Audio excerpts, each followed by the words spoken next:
पूर्व की सरकारें रही हैं तो जिसके पास हाथ नाक कान नकुला मुंह था उसको तो ये 500 पेंशन देते थे और जिसके पास हाथ मुंह नाक गोड़ नहीं था उसको 300 देते थे। पेज नंबर 30 पर यह धनराशि 300 रुपए से बढ़ाकर 1000 रुपया कर दी गई है। इसको भी लोगों ने नहीं पढ़ा है। आरोप लगाना अलग बात है, जरा पढ़िए। पेज नंबर 30 पर अल्पसंख्यक विभाग के विषय में 25-26 में अल्पसंख्यक समुदाय के पूर्व दशम कक्षाओं में अध्ययनरत कुल 64,312 पात्र छात्र छात्राओं को छात्रवृत्ति वितरण के प्रथम और द्वितीय चरण के रुपया 19 करोड़ से अधिक की धनराशि की छात्रवृत्ति से तथा दसमोत्तर कक्षाओं में अध्ययनरत 51,519 पात्र छात्र छात्राओं को 15 करोड़ 72 लाख से अधिक धनराशि की छात्रवृत्ति से लाभान्वित किया गया है। इसको भी लोगों ने नहीं पढ़ा। पेज नंबर 36 पर लिखा हुआ है, प्रदेश की जिला पंचायतों द्वारा 250 कांजी हाउसों का संचालन किया जा रहा है, जिसमें 6,618 गोवंश संरक्षित हैं, जिसको चिल्लाते हैं ये लोग। इसकी भी व्यवस्था इस बुकलेट में है, लेकिन उसको पढ़े नहीं।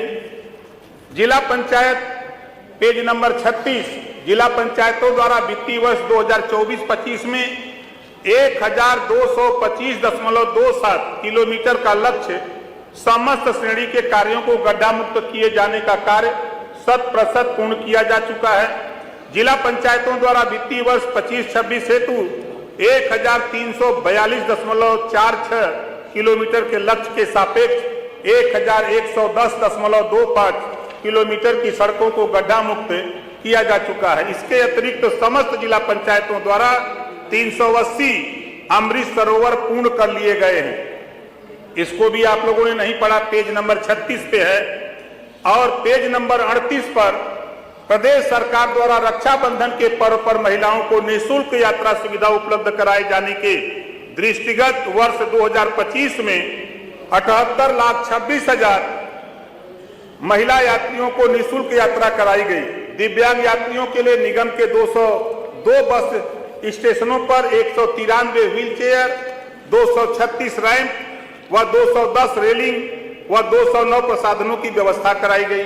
लेकिन आप लोगों ने इसको भी नहीं पढ़ा। पढ़ा क्या? बहुत बढ़िया पढ़ा है कि जो भी उठ रहा है वो खाली पीडीए की बात कर रहा है। पीडीए की बात कर रहा है। पीडीए में खाली हम तो समझ नहीं पा रहे, जब आपकी सरकार थी तो पीडीए का फार्मूला आप बताते हैं, एक पर डटे रहो तब तो माने कि पीडीए का फार्मूला आप सही बता रहे हो।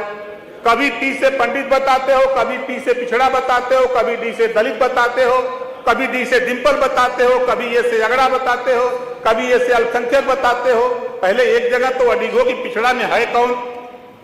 पिछड़ा में राजभर भी आता है, चौहान बिंद के वट मल्ला भी आता है, आरा बंसी बंजारा बहेलिया खंडार भी आता है, चुल्हा दुनिया अंसारी साईं दर्जी फकीर भी आता है। लेकिन ये दिखाई नहीं देता है।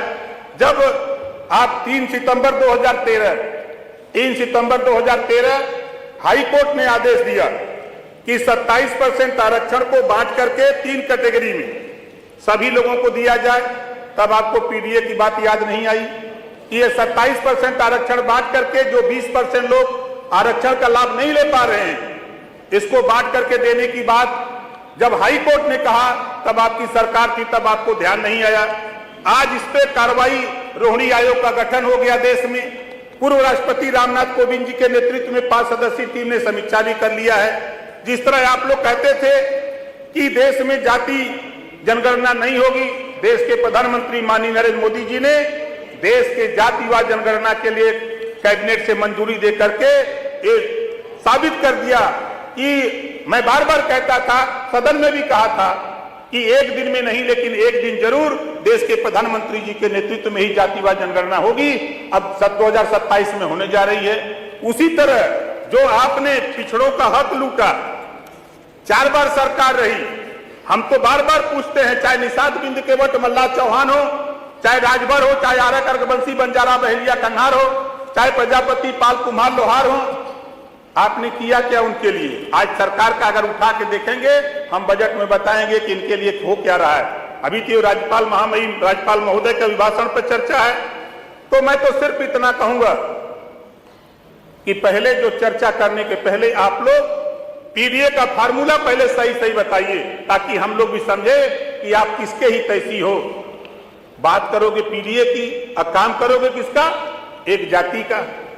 काम करोगे एक जाति का, बात करोगे पीडीए का, तो पीडीए में खाली ये साबित कर दो कि खाली पीडीए में राजभर नहीं, चौहान नहीं, निषाद बिंद केवट, मल्लाह नहीं, प्रजापति, पाल, लोहार नहीं, नाई, गोंड नहीं, कुम्हार नहीं, जोड़ा दुनिया अंसारी, साईं दर्जी, फकीर नहीं आते, साबित कर दो भैया ये लोग पीडीए में नहीं आते हैं। इस नाते हम लोग इनकी चर्चा नहीं करते हैं। इस नाते हम जो महामहिम राज्यपाल के अभिभाषण जो बुकलेट मैंने पढ़ा है, मैंने ये पाया कि विपक्ष की भी मजबूरी है। अगर सरकार के सुर में सुर मिला दें तो फिर जनता के बीच में जाके ये वोट कैसे मांगेंगे? जनता कहेगी कि जब ये लोग अच्छा काम कर रहे हो तब आप काहे को आए वोट मांगने हैं। इस नाते विपक्ष की भूमिका में ये सही अपनी जगह है। सरकार के अच्छे कामों की ये विरोध करते हैं इस नाते कि जनता के बीच में जाकर के वोट मांगना पड़ेगा, नहीं तो जनता भगा देगी। जनता ये कहेगी कि जब सरकार अच्छा काम कर रही है तो फिर आप लोग विरोध किस बात का कर रहे हो, आप उनके साथ मिलो। इस नाते ये लोग भी जानते हैं, 4 बार सरकार में रहे और 4 बार की सरकार में अच्छी तरह जानते हैं कि जो भी राज्यपाल महोदय का जो अभिभाषण होता है वो सरकार द्वारा किए गए कार्यों का एक दस्तावेज होता है, उसको पढ़ा जाता है। ये अच्छी तरह जानते हैं, लेकिन मजबूरी है विपक्ष में होने का। विपक्ष में होने के नाते अपना ये विरोध करना स्वाभाविक है और विरोध करते रहेंगे और करते रहिए। लेकिन पिछड़ों के सवाल पे जो पीडीए चिल्लाते हो भैया, उसमें अति पिछड़ा 20% है, उसमें अति पिछड़ा 20% है। कभी जबान पर आपके, चाहे वो सपा हो, कांग्रेस हो, बसपा हो, किसी नेता के जबान पर यह बात नहीं आई कि 27% आरक्षण बांट करके सबको दिया जाए।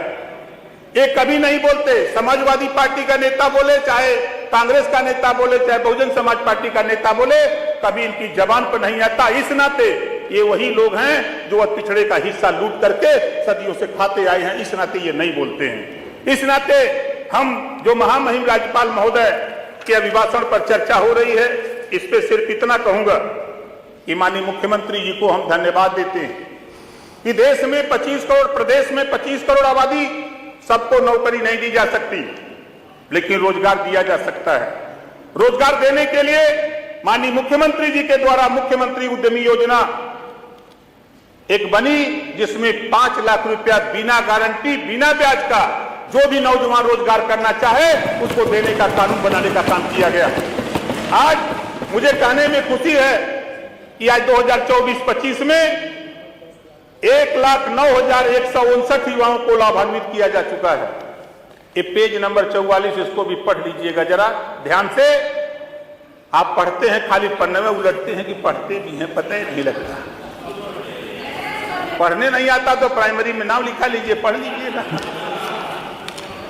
इस नाते मैं, समय घड़ी जो है इजाजत नहीं दे रही है। हम सोच रहे हैं कि अधिष्ठाता महोदय कहें ना तभी हम बन गए थे। नहीं, अब थोड़ा सा समाप्त कर दीजिए क्योंकि अभी नेता विपक्ष को बोलना है। हम अनुशासन में रहने वाले लोग हैं। जी जी। तो हम अपनी वाणी को, राज्यपाल के अभिभाषण का समर्थन करते हुए अपनी बात को समाप्त करता हूं। जय हिंद, जय भारत।